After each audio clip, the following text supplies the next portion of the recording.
बहुत पुराने समय की बात है, जब भारत की धरती पर देवताओं का विश्वास अभी मरा नहीं था और साधु संतों की वाणी को लोग पत्थर की लकीर मानते थे। विंध्य पर्वत की छाया में बसा था एक छोटा सा गांव धवलपुर। ये गांव न बहुत अमीर था, न बहुत प्रसिद्ध, पर यहाँ के लोग अपने दुख सुख में एक दूसरे के साथ खड़े रहते थे। मिट्टी के घर, खपरेल की छतें, सुबह मंदिर की घंटी और शाम को चूल्हे की आंच, यही धवलपुर की पहचान थी। इसी गांव में रहती थी एक गरीब कुम्हार की बेटी, जिसका नाम था अन्वेषा। अन्वेषा का सौंदर्य किसी राजकुमारी जैसा नहीं था, पर उसकी मुस्कान ऐसी थी कि सामने वाला अपने दुख भूल जाए। उसकी आंखों में करुणा थी और स्वभाव में एक अजीब सी निश्चलता। उसके पिता भोला राम दिन भर चाक पर मिट्टी घुमाते और मां सरसी घर घर बर्तन पहुंचाकर जो मिलता उसी में संतोष कर लेती। अन्वेषा का जीवन सादा था, पर उसका मन बहुत बड़ा था।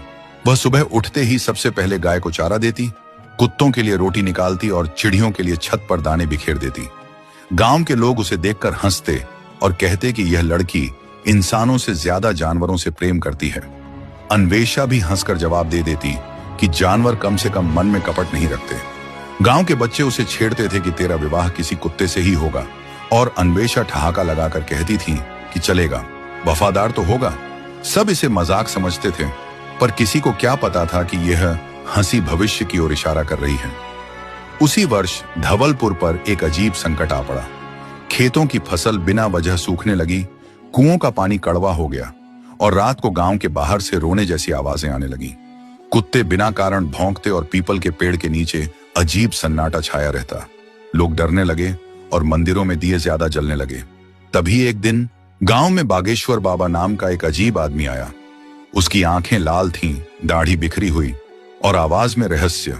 उसने चौपाल में सबको इकट्ठा किया और बोला कि यह साधारण विपत्ति नहीं, बल्कि देवताओं का कोप है। गांव वालों की सांसें अटक गईं। जब लोगों ने उपाय पूछा तो बाबा ने बहुत देर तक नाटक किया और फिर कहा कि गांव की सबसे निश्चल कन्या का विवाह एक कुत्ते से करना होगा, तभी संकट टलेगा। यह सुनते ही गांव सन्न हो गया। औरतें रोने लगीं, पुरुष सिर झुकाने लगे और धीरे धीरे सबकी निगाहें अन्वेषा पर टिक गईं। अन्वेषा चुपचाप खड़ी रही। उसके पिता का शरीर कांपने लगा और मां की आंखों से आंसू बह निकले। रात को अन्वेषा देर तक जागती रही।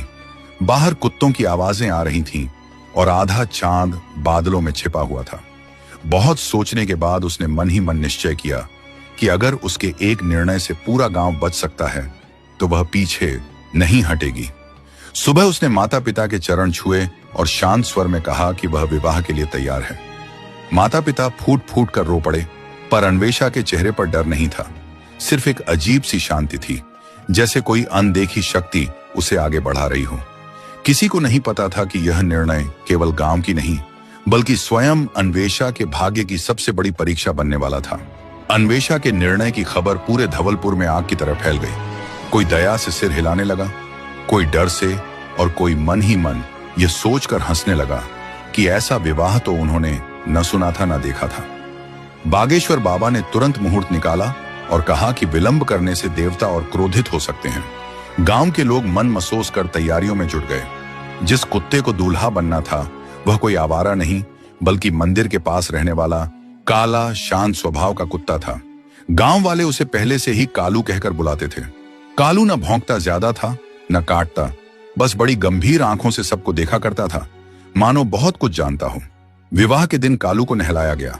4 लोग उसे पकड़कर पानी डाल रहे थे और कालू ऐसे खड़ा था जैसे सब समझ रहा हो। किसी ने मजाक में कहा कि दूल्हा राजा से कम नहीं, और किसी ने जवाब दिया कि राजा होता तो अब तक भाग चुका होता। जब कालू को हल्दी लगाई गई तो वह छींक मारने लगा और चारों ओर हल्दी उड़ गई, जिससे पंडित की सफेद धोती पीली हो गई। ये देखकर भीड़ में हंसी की लहर दौड़ गई। मंडप सजा, अन्वेषा लाल साड़ी में बैठी थी। उसके चेहरे पर शर्म नहीं, बस एक अजीब सी गंभीरता थी। कालू के गले में फूलों की माला डाली गई, पर जैसे ही माला उसके गले तक पहुंची वह उसे सूंघने लगा और दांत से पकड़कर खींचने लगा। पंडित मंत्र भूल गया और बोला कि दूल्हा पहले माला पर रख रहा है। बच्चे ताली बजाकर हंसने लगे।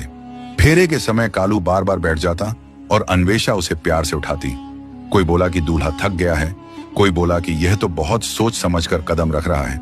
सबसे ज्यादा हंसी तब आई जब पंडित ने कहा कि दूल्हा दुल्हन की मांग में सिंदूर भरे, और कालू ने झट से अपनी नाक अन्वेषा की मांग पर रगड़ दी, जिससे सिंदूर पूरे चेहरे पर फैल गया।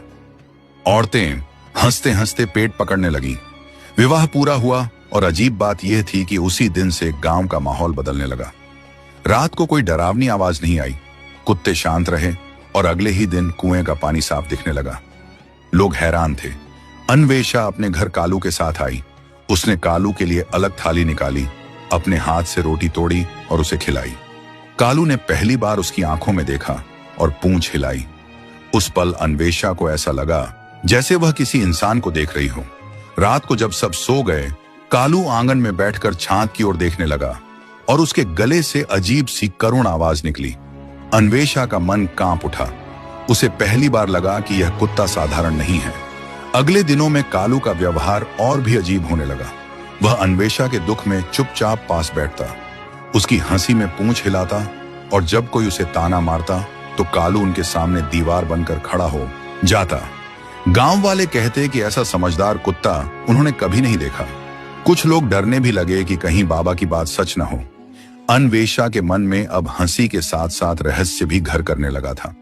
उसे एहसास हो रहा था कि इस विवाह के पीछे कोई बहुत गहरा सच छिपा है, जो धीरे धीरे उसके सामने आने वाला है। समय धीरे धीरे सरकने लगा।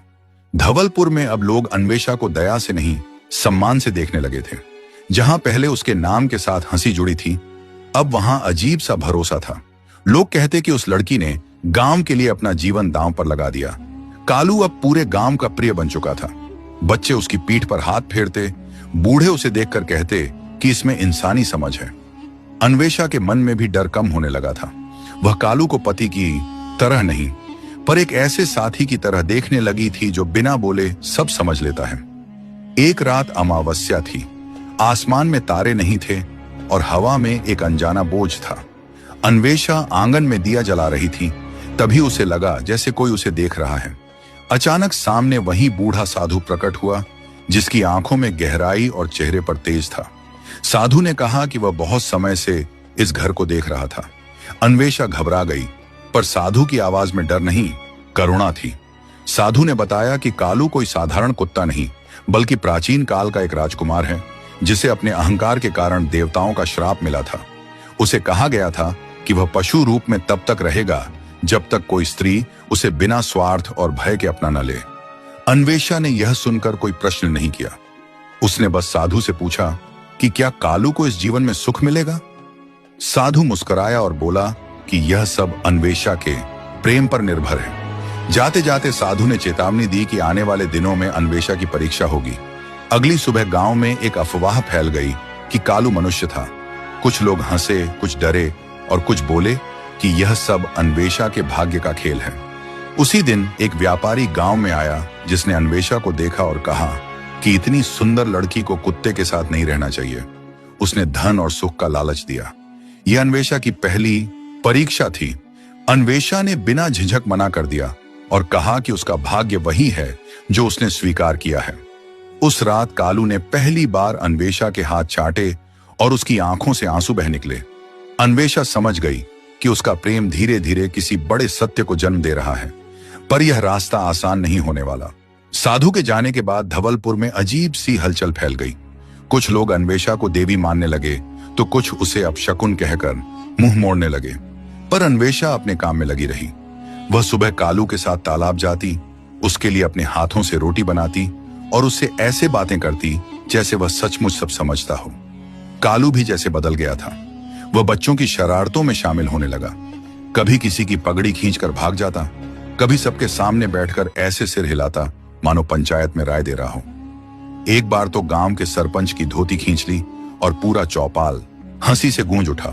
सरपंच गुस्से में बोले कि यह कुत्ता नहीं, पूरा मस्खरा है, और अन्वेषा हंसते हुए बोली कि पति हो तो ऐसा ही हो। गांव की औरतें ठहाके लगाने लगीं। इन्हीं दिनों गांव में एक बड़ा यज्ञ रखा गया। बागेश्वर बाबा फिर से आए और बोले कि देवता अब भी पूरी तरह प्रसन्न नहीं है। यज्ञ के दौरान कालू बार बार हवन कुंड के पास जाकर बैठ जाता। पंडित मंत्र पढ़ते पढ़ते रुक जाता और कहता कि आज दूल्हा भी पूजा में रुचि ले रहा है। एक समय ऐसा आया जब कालू ने हवन की एक सूखी लकड़ी मुंह में उठाकर बाहर फेंक दी और सब घबरा गए। पर तभी तेज हवा चली और धुआं सीधा ऊपर उठ गया। लोग बोले कि कुत्ते ने तो उल्टा काम कर दिया। यज्ञ के बाद गांव में खुशहाली लौटने लगी, फसल हरी दिखने लगी और लोग अन्वेषा के घर के आगे सिर झुकाने लगे। पर इसी बीच देवताओं की एक और चाल चल पड़ी। एक रात कालू अचानक बीमार पड़ गया। वह कराहता और अन्वेषा की गोद में सिर रख देता। गांव वाले बोले कि यह संकेत अच्छा नहीं है। अन्वेषा ने सारी रात जागकर उसकी सेवा की। वह रोती नहीं थी, बस उसके कान सहलाती और कहती कि वह कहीं नहीं जाने देगी। उसी रात अन्वेषा ने सपना देखा कि आकाश में देवता बैठे हैं और कह रहे हैं कि प्रेम की परीक्षा अभी पूरी नहीं हुई। सुबह होते होते कालू ठीक हो गया, पर अन्वेषा समझ गई कि अब अंतिम समय दूर नहीं है। गांव में फिर से हंसी लौट आई, पर उसके भीतर एक अनजाना डर पलने लगा। उसे लग रहा था कि जो अब होने वाला है वह केवल गांव की नहीं बल्कि उसके दिल की भी सबसे बड़ी परीक्षा होगी। पूर्णिमा की रात आ पहुंची। धवलपुर के आकाश में चांद पहले से कहीं अधिक उजला था, मानो धरती पर घटने वाली किसी बड़ी घटना का साक्षी बनने आया हो। हवा में हल्की ठंडक थी और गांव के लोग अनजाने भय और उत्सुकता से अपने अपने घरों में दुबके हुए थे। अन्वेषा आंगन में बैठी थी। कालू उसका सिर अपनी गोद में रखे लेटा था। उसकी सांसें आज कुछ अलग थीं, जैसे हर श्वास के साथ कोई बंधन ढीला पड़ रहा हो। अन्वेषा उसके माथे पर हाथ फेरती रही और धीमे स्वर में बोली कि चाहे कुछ भी हो जाए वह उसका साथ नहीं छोड़ेगी। तभी अचानक पूरे आंगन में तेज प्रकाश फैल गया। अन्वेषा घबरा गई पर भागी नहीं। उसी प्रकाश के बीच वही साधु प्रकट हुआ जिसकी आंखों में आज गंभीरता और करुणा दोनों थी। साधु ने कहा कि समय आ गया है, यह अंतिम परीक्षा की घड़ी है। जैसे ही साधु ने अपने कमंडल से जल छिड़का, कालू के शरीर में हलचल होने लगी। उसकी कराह तेज होती गई और अन्वेषा ने उसे कसकर पकड़ लिया। तभी आकाश से गूंजती हुई आवाज आई।